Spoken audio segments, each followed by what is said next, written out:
Wow, guys, JD Vance destroyed the CNN reporter with nothing but facts, and all she could do was sit back and throw a fit. Check this out. Within a week of you being named on the VP ticket, the Democratic nominee changed. Hmm. And you guys seem to be struggling a little bit with how to approach the new dynamic. How are you approaching your new opponent and the new ticket? Yeah, well, I think it's pretty straightforward, actually. We're running against a set of policies that I think have failed the American people, and we're running to a set of policies, President Trump's 4 years in office, that I think really succeeded for the American people. And I think that what's different about it, and you're right, Dana, it is different, but what's different about it is that we're running against a different person who a lot of Americans just don't know.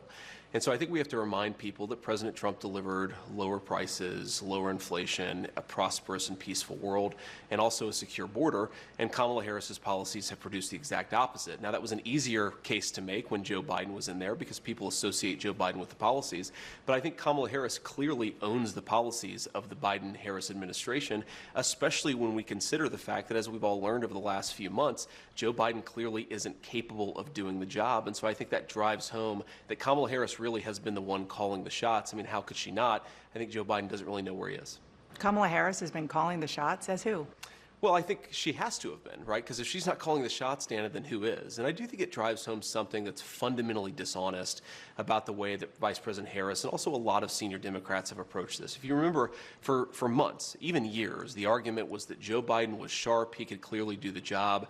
And the minute that he performed poorly in that debate and he became political dead weight, you have Kamala Harris and everybody else trying to throw him overboard. But I think the more troubling question is, why did so many senior Democrats, including the vice president, cover for him?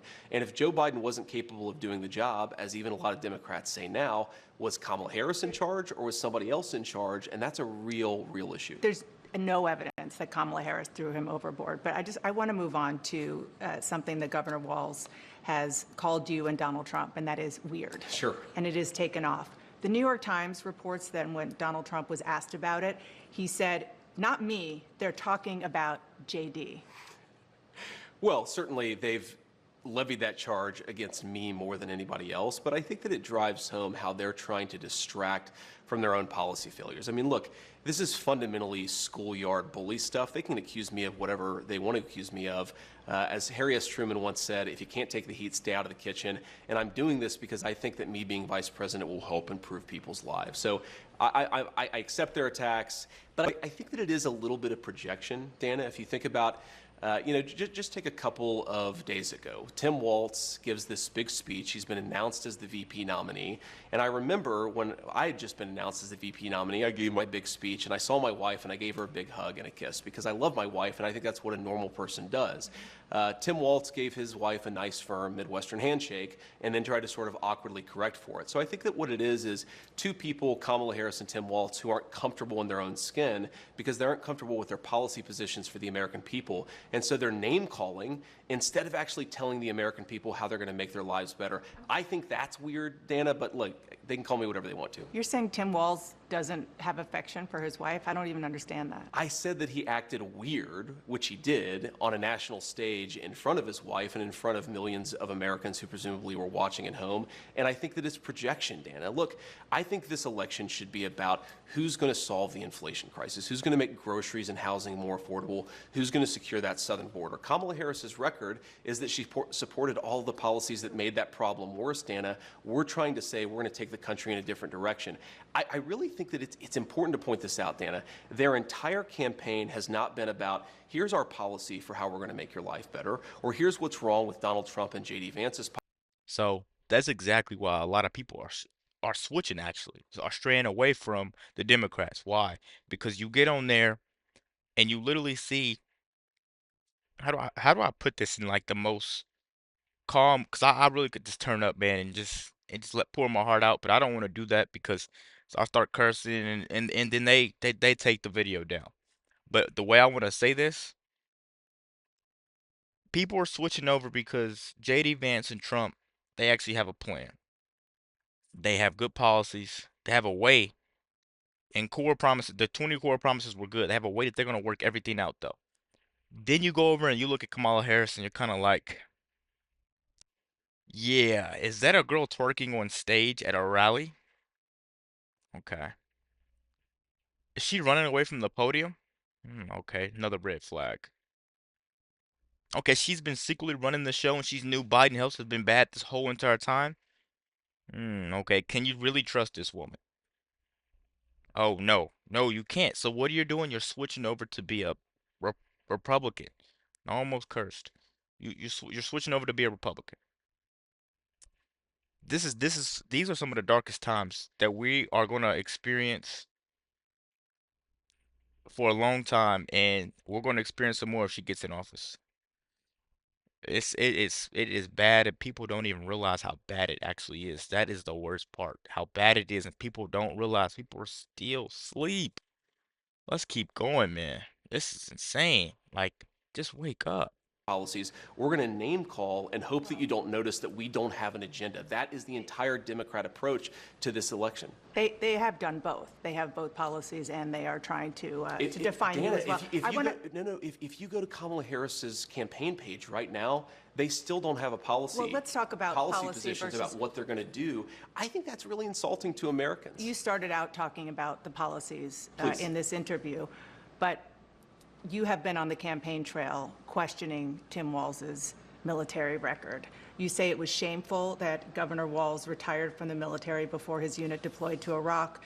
I'm going to read you something that Joe Eustace, who is a veteran, he served Sure. with Governor Walz, said. He said that's We're about to go back 20 seconds, cause listen to this. Could you trust a president and a vice president? All they do is lie. I've been to the border, and then you laugh about it. I've never smoked weed, then you laugh about it. This is not a effing joke. Where's the joke? I honestly want to be let in on the joke because none of this is funny. We're talking about a country. We're talking about people losing their lives over fentanyl. We're talking about opioid crisis. We're talking about everything. Where is the joke? Everybody thinks this is so funny. This is not funny. in Listen to this this. interview. But you have been on the campaign trail questioning Tim Walz's military record. You say it was shameful that Governor Walz retired from the military before his unit deployed to Iraq. I'm going to read you something that Joe He retired before they went to Iraq. Come on, man. You can't trust. These are snakes. These are the snakes in the grass that people are always talking about. These are actual snakes. Eustace, who is a veteran, he served Sure. with Governor Walz, said. He said that's a lie. He said he was as good a soldier as you'll find.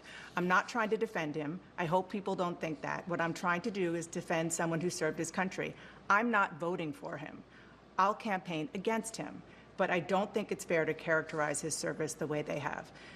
Governor Walz served 24 years. Sure. He even stayed after he could have retired because of 9/11, more than the country asked of him. Do you honor his service? Well, of course, Dana, I honor his service, and I've never criticized what Tim Walz did when he was in the military. I criticized his retirement decision, and most importantly, Dana, I criticized his lying about his own record, okay? This is a guy who was captured on video saying, I carried a gun in war. He never went to war. This is a guy who's been captured on video. As other people say, he's an Afghanistan veteran. He's a veteran of a war, nodding along in agreement instead of saying, no, no, no, I did serve my country and I did it honorably, but I never went to a war zone. I'm not criticizing Tim Walz's service.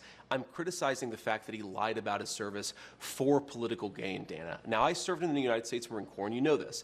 And look, there are a lot of things that I'm proud about. I've never lied about what I did or overstated it because it would be beneficial to me in an election. I think that's what Tim Walz did. That's what I was criticizing. And yes, I do think it's scandalous. So now they're trying to erase his history of what he fought for and did for our country because they want to frame him as a hypocrite. They're going to try to do him the same exact way they try to do Donald Trump. They're going to look at his past. They're going to try to pick and nitpick everything out of it to try to make this guy look as horrible as they can. Are they going to succeed? I don't know. It's up to us. It really is. It's up to us to spread the message, share videos like these, not just mine, share videos like these to to get the message out there to let people know that man, you don't have to sit there and lay on your back and just take the licks. You could stand up and you could fight back. You could do something, right? You could make a difference. Your vote matters. You really can. Let's keep going, guys. Behavior. You talked about one of the things that he said, weapons of war. He was talking in a campaign stop Yeah, about, he was trying to talk about gun control. sure. And he said, weapons of war I carried in war. I will say that the Harris Walz campaign did say that the governor misspoke there. Sure. Do you accept that? He misspoke. Another word is that he lied about it, and he didn't correct the record for 15 years until he was put under political pressure because I called it out, Dana. Whatever you want to call it, a misspeaking or a lie, I think Tim Walz should have to correct the record. Now, you pointed out a soldier who defended his service. There have been a number of soldiers who served with Tim Walz who have criticized him on the exact same grounds that I have because it's not right to misstate or to embellish what you've done, and I think that's what he did. And on the question of when he left the National Guard, he filed his election paperwork February 10th, 2005.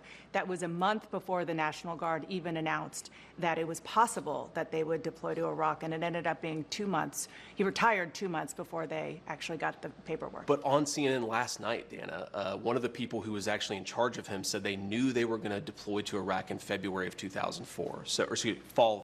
So you gotta respect. I'm sorry for keep pausing it. You have to respect the amount of knowledge and research and digging JD Vance does. We literally have to put respect on his name. Do you hear this? Every question she asks, like, I'll be mad too, honestly. Every question she asks, he has an answer for it. He just smiles right before he destroys her. Like, this is one of those, man, I'm telling you, he's one of those guys. Of 2004. So he knew he was going to Iraq. He decided to quit, to retire, whatever word you want to use. Retire. Because he wanted to run for Congress. He lied about that. He said that when he decided to retire, he did not know that he was going to Iraq. That is another untruth, as even his senior military officer said. So again, I'm not criticizing the service. I'm criticizing the dishonesty. Dishonesty spoken in favor and for the purpose of political benefit. And I think that the most important thing here, Dana, is it goes to Kamala Harris's judgment. Tim Walz is ultimately going to be the vice president. Kamala Harris is in great health. I'm sure she's going to be president if she wins for 4 or maybe even 8 years. Why did Kamala Harris choose a person who has lied about their military service? I think that is a serious lapse in judgment. And I don't want to hear from a campaign spokesperson of Kamala Harris. I want to hear Kamala Harris herself address what I just said. You know, I've seen a lot of statements from veterans, including those you served with, saying it's just untoward to be criticizing somebody who served for 24 years. Dana, I'm not interested in the ad hominem. I've heard from a lot of veterans groups who criticize Tim Walz. The question is, he said he served in war, and he didn't. That is a dishonesty. I couldn't care less what one or the other person says about it. I care about what the truth is. The truth is that Tim Walz didn't tell the truth. And importantly, Dana, this is about Kamala Harris's judgment. And I think that when you ask, why has Kamala Harris allowed the border to be wide open? Why has Kamala Harris supported policies that have promoted the increase in inflation? I think it goes to the heart of her judgment, and I think that that's what we should be talking about. One last question. Donald Trump didn't serve in the military. He received a medical draft deferment for bone spurs to avoid serving in the Vietnam War, reportedly as a favor to his father. Do you find that shameful, too? I think that Donald Trump didn't serve in the military, but he didn't lie about it, Dana. I've known Donald Trump for a long time. He really honors our veterans. He honors me for my service. Donald Trump didn't lie about serving in the military. He didn't say that he went to Vietnam when he didn't. This is the problem. I don't criticize anybody. Whether they served our country or not, I think it's honorable to serve, but obviously a lot of people have reasons for not serving. I criticize somebody for embellishing their record, for lying, saying, I went to war. Dana, do you think that it's a problem that he said, I went to war, but he didn't actually? That seems to be a problem to me. Well, they've corrected that. Let's move on to... They've corrected it by admitting that he lied. Let's move on to another important issue to voters. That's the thing. They're trying to just steer it away from the truth that he's spilling out to more lies they're trying to spread about Trump. Oh, he ran away from the military. No, we're talking about Tim Walz. Why are you trying to include this guy? Right? I'm telling you, man, this is just at this point they should make a textbook on the tactics that they're trying to use because they're so predictable. Well, guys, that's enough for this video. Let me know what you guys think about it. Be sure to like, comment, subscribe if you're new, and as always, let me know what to react to. Don't forget to let me know what you think. We're out.